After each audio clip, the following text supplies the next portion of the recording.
Hey, good afternoon, everybody. This is the Two Old Farts. My name is Chuck. And I'm gonna be an old looking old fart here today. I mean, really old looking. Yeah, but you got your tooth in today, so you don't look too bad. Yeah, just got to wait another month or so and get the real ones back in. It's a long process, isn't it? Yeah, it is. But the good thing is, as we get further into this thing, I can eat more and more of what I used to eat, that type of thing. So I guess that's where it goes, right? Yeah. So how was your concert? We were talking about that just a few minutes ago. Yeah, so Saxon, one of my favorite bands. By evidence by the fact that this was my 10th time seeing Saxon in concert. They were one of the first bands that I remember seeing here in San Antonio. Van Halen was the first in 1981. But there's just a special, unique relationship between San Antonio and the band Saxon. I can't explain it. Like we were talking about, it started back in the 70s with a DJ named Joe Anthony, who used to play records on 99.5 Kiss. And he would just play bands that he liked. But the funny thing was, nobody else was playing them here in America. Back in the early mid 70s, Judas Priest, not many people had heard of them, but they were really big in San Antonio because Joe Anthony played them. Rush, they got their big start between Ohio and San Antonio by DJs in those two areas playing their music. Saxon, Mahogany Rush, UFO, just Legs Diamond, a band that virtually would have never had any career had it not been for San Antonio. Wow. Yeah, it's just, I don't know. It's hard to put your finger on it as to the why, but You think it may it's be just the culture? yeah, it could be. It's just so hard to put your finger on the pulse of why certain bands really made it here, but never really made it anywhere else. I don't know. It's like when you talk about radio station, I remember the big band WBAM in Montgomery, Alabama. Of course, it's country and western, but Right. they didn't play all the old guys, you know. They played little bit of everything, and best of my knowledge, I can remember they were probably that radio station was probably one of the bigger and more popular radio stations in Alabama at the time. Yeah, I believe that, Yeah, especially either there or Birmingham. yeah, and they played a little bit of everything, and I think that's probably what made it popular because, you know, you're talking about for me the middle to late '50s and the early '60s. There's a lot of changes taking place in the United States at that time. You know, you're coming out of World War II and in Korea and those kind of things. The cultural changes and kind of goes back to what you kind of talk about with the San Antonio group too. I would think. Yeah, it's funny that you mentioned even World War II. The wearing shorts or blue jeans or t-shirts, those are all outcomes of World War II based on the fashion. Particularly, sailors, they wore, we call them blue jeans, but they call them dungarees. And, their white t-shirts, that's what they wore on the ship. And that just translated from them coming back home and dressing like that because that's what they were used to and it was comfortable. And how it just became part of our fashion now. Yeah, just the culture phenomena, you know, things out of the '50s and '60s that just happen. You know. Go back. I was looking at a couple of pictures of in the last few days from my memory and stuff like it, looking at your mom and how with her mini skirts and hot pants and And go-go go-go boots boots and the big tall hairdo. and all that hairspray she used to buy and stuff like that. But that's just and that's good there. That's the cultural changes that just makes life fun and makes a lot of memories, I think. And you know, when you go back and start looking at things and talk about things. And then you just mentioned something that you and I had talked about in the past, cultural changes and country music. Loretta Lynn, the things that she was singing about during that era was like unheard of. Yeah, and criticize tremendously about bringing up like the pill. That's Yes. probably one of the most controversial songs in history because no one talked about it at the time. It was just taboo. But you got to give those people credit for stepping out there, you know. And I think that crosses all genres of music. When you go back to the groups that you like, I mean, they were doing stuff that nobody heard of, and everybody criticized it because people in my mom and dad's generation, they had their set things, and all of a sudden you're having cultural changes, and it's kind of funny. Your mom and I were kind of talking about the other day how she grew up, of course, been in the military and traveled a lot, versus where I grew up. It was just a little small town, and what we did was the one we made it this far. So Yeah, it's amazing what comes out of these historical significant changes in time, and not just her singing about the pill, but a woman becoming a star in a male dominated industry. yeah, To be that brave and chart that path because she had achieved a certain amount of success, and she wasn't going to shy away and not talk about something that was important to her. yeah. The other day, on on Facebook, I guess these music clips. I was watching this one, just happened to pop up. It was on the Grand Ole Opry. It was Loretta Lynn, and she was talking about her women friends from the Grand. There was like 9 of those women there, and they all did a little short version of their more popular hits and stuff like that.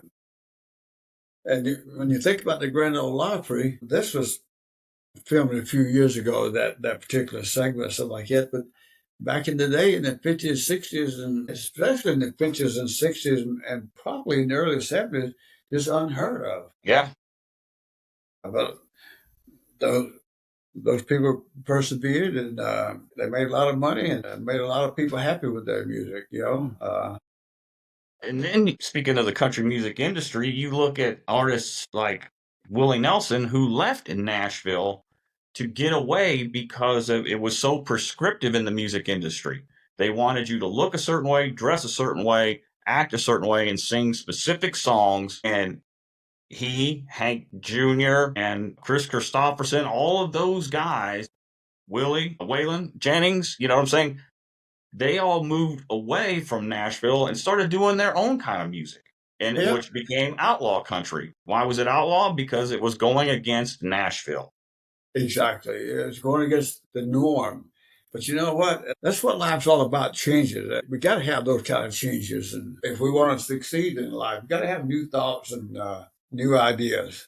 And what's so funny about Willie Nelson is he moved to Austin, which was like a hotspot for a bunch of damn long-haired, dope-smoking hippies.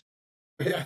And he embraced their culture, and they embraced his country culture. And out of all of that, you got the Willie Nelson music from that mid 70s on that influenced that outlaw country. You had that rock sensibility, I guess you would call it, out of country, which was very twangy, which mom hates that twangy, whiny country.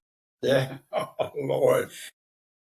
Uh, and then how old is Willie now? 90 what? Probably 90. Let me see how old. Let me see what he is.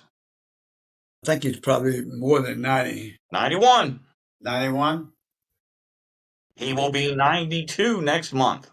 And still going strong. I remember the last time that we saw him, I think it was at Floors. Yeah, we saw him both times. We saw him twice at Floors, and then we saw him once at the Majestic. Yeah. But the last time we saw him, he ended up sitting down in the chair for a while. Yeah, that was at the Majestic. Yeah. Yeah.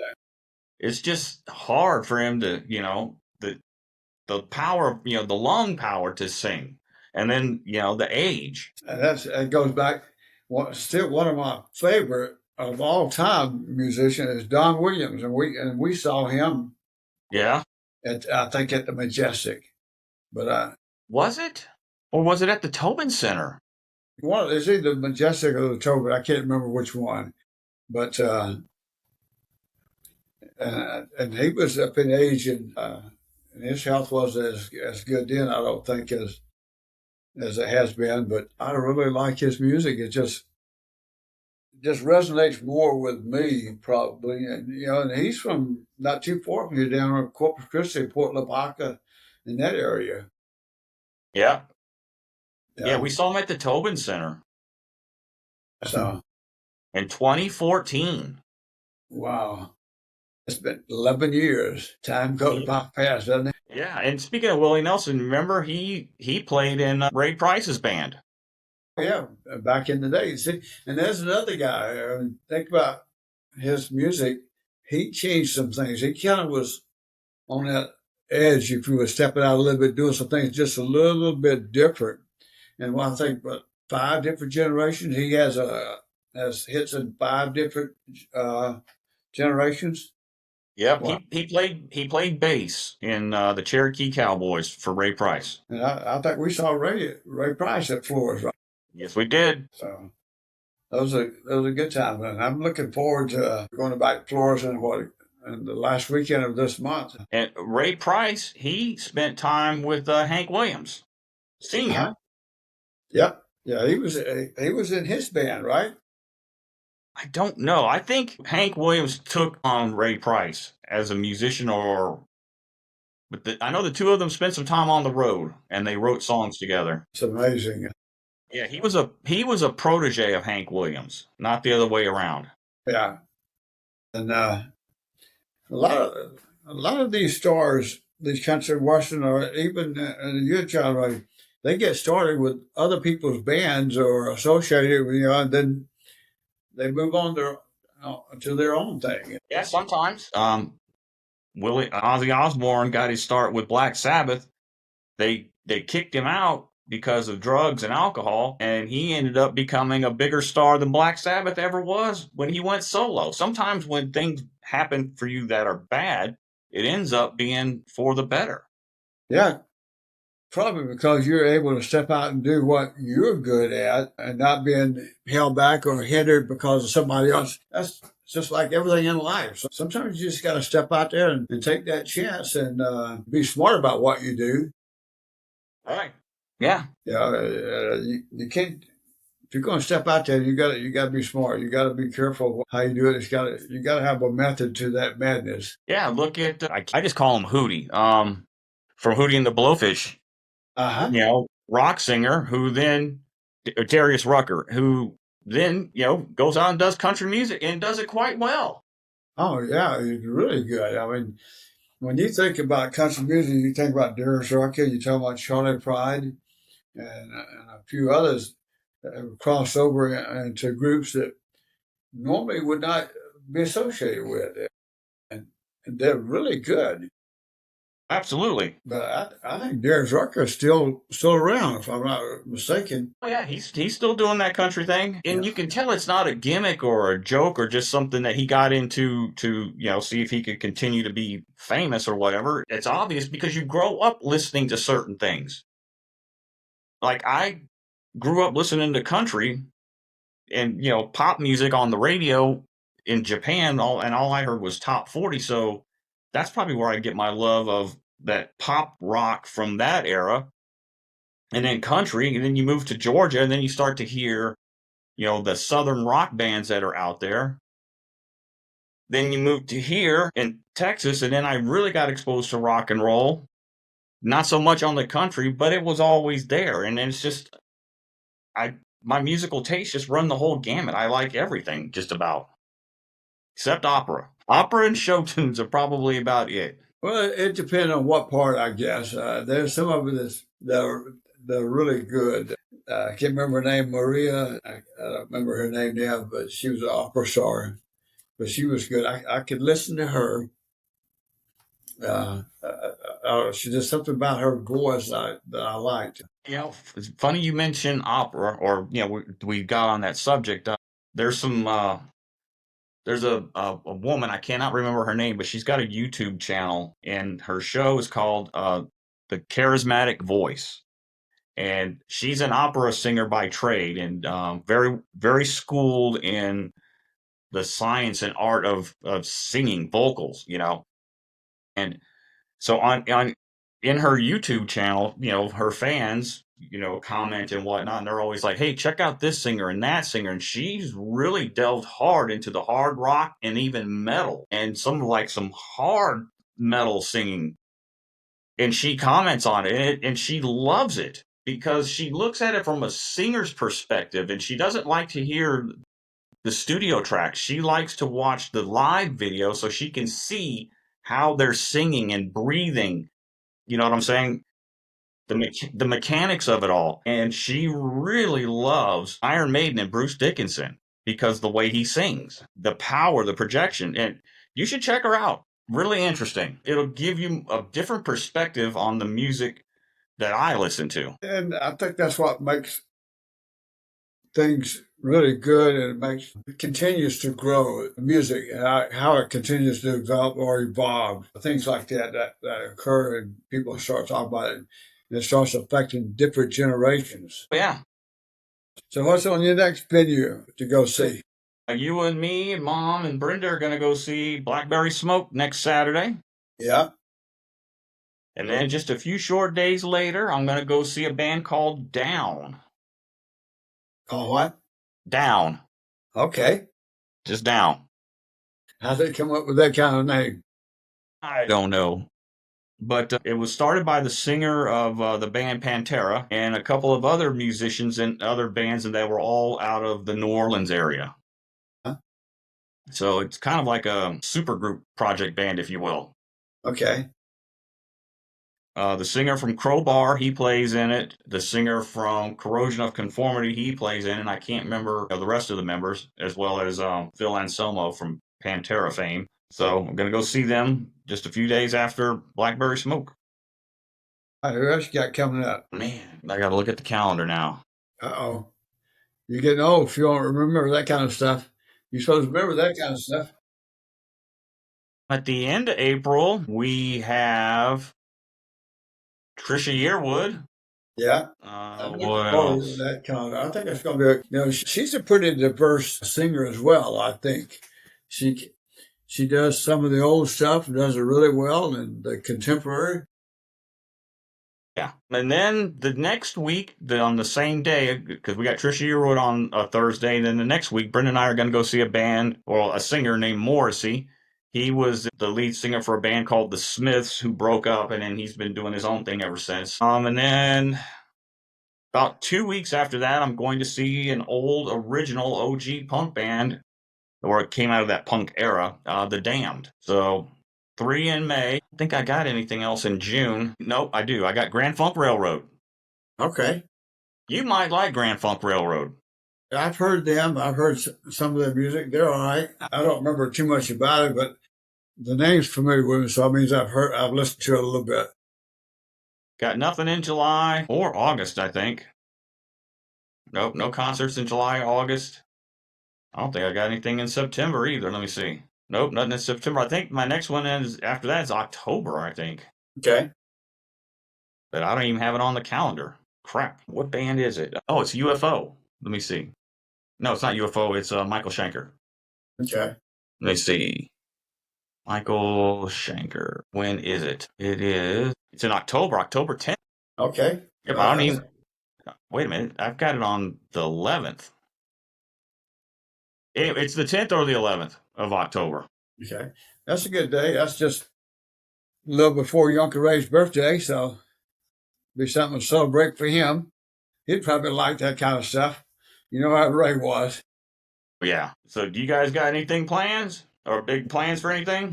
No, I'm just getting ready to plant some grass. I've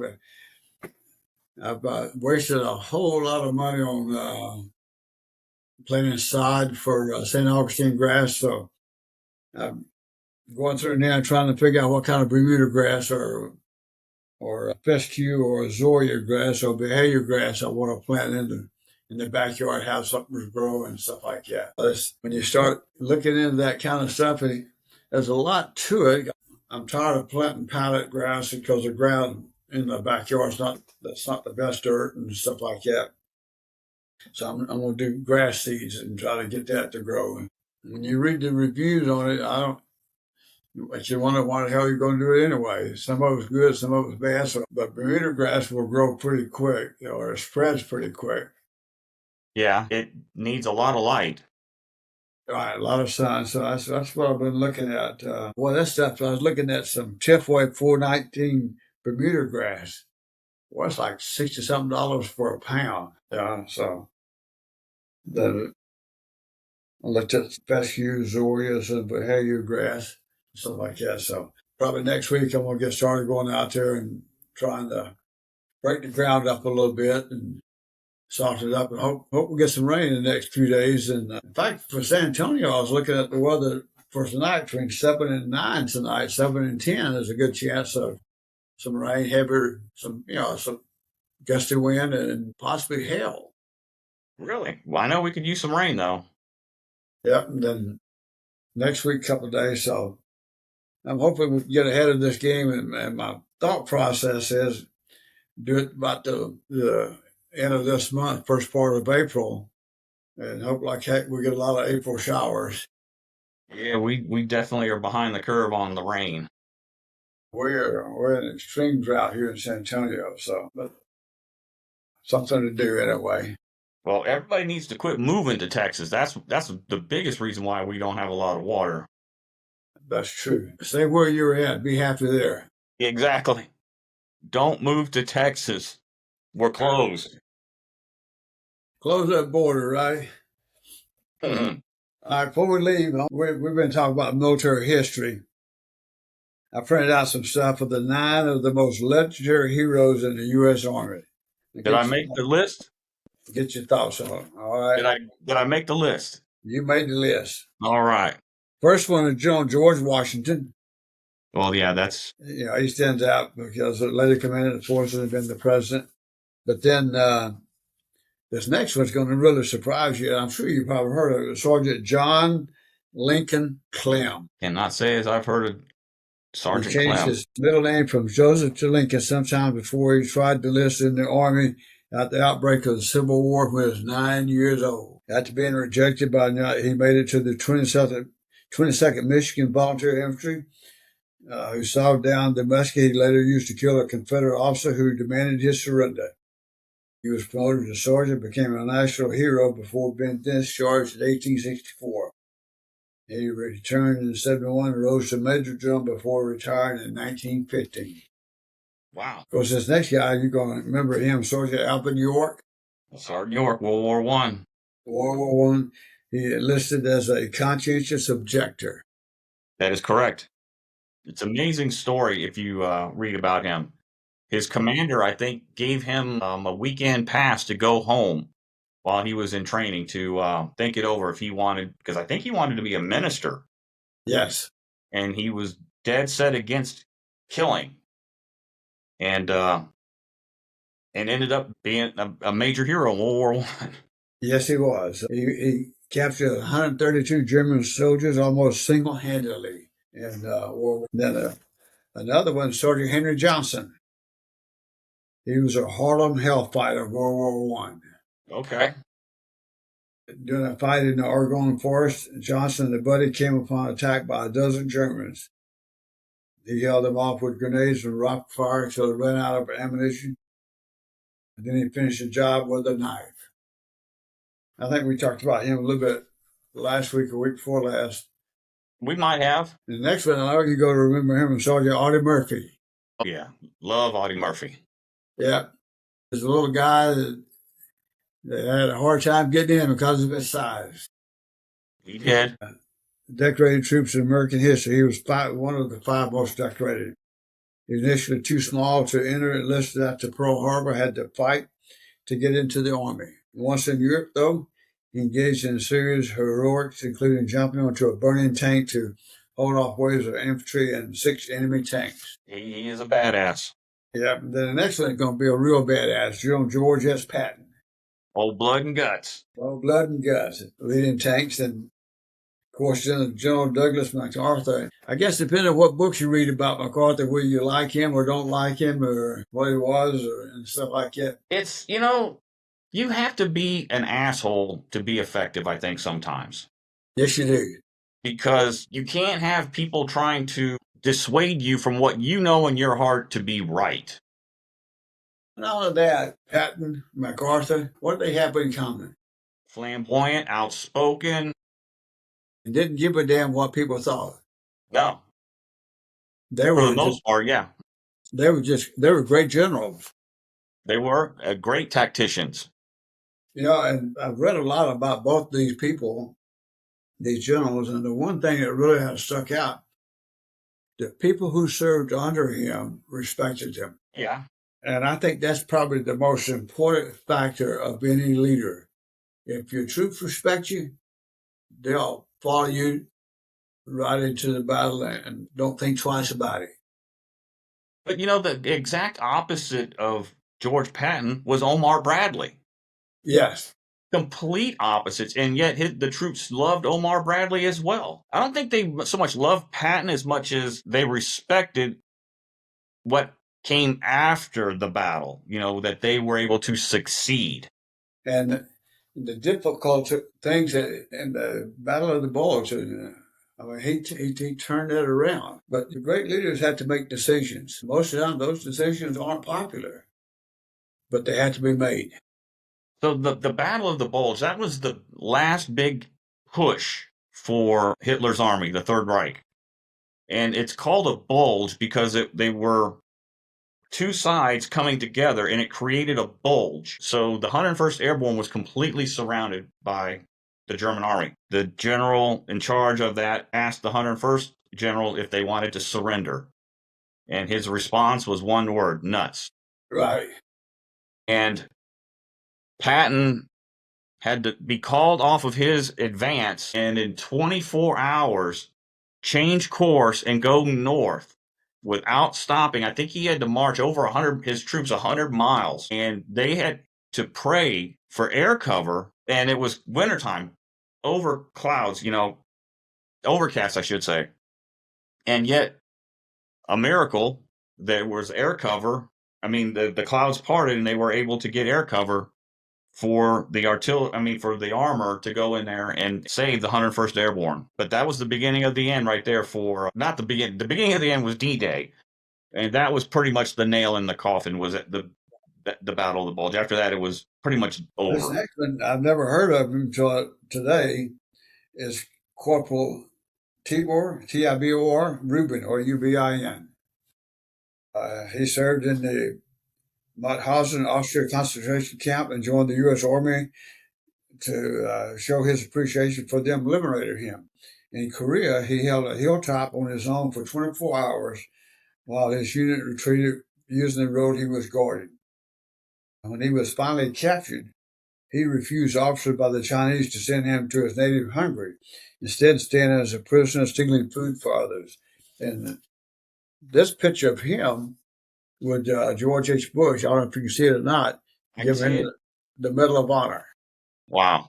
This last one I got is Colonel Lewis Millet. I feel like this guy. Can you see him? Yep, I can see him. Joined the Army in 41, but got tired of waiting in the U.S. to invade someone.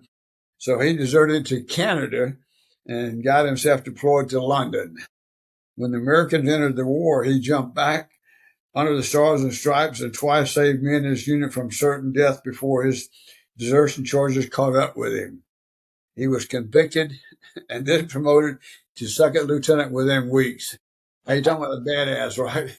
When career rolled around, he was an infantry captain, received a Distinguished Service Cross for a bayonet charge he led on February 4, 51, and a Medal of Honor for another bayonet charge on February 7th.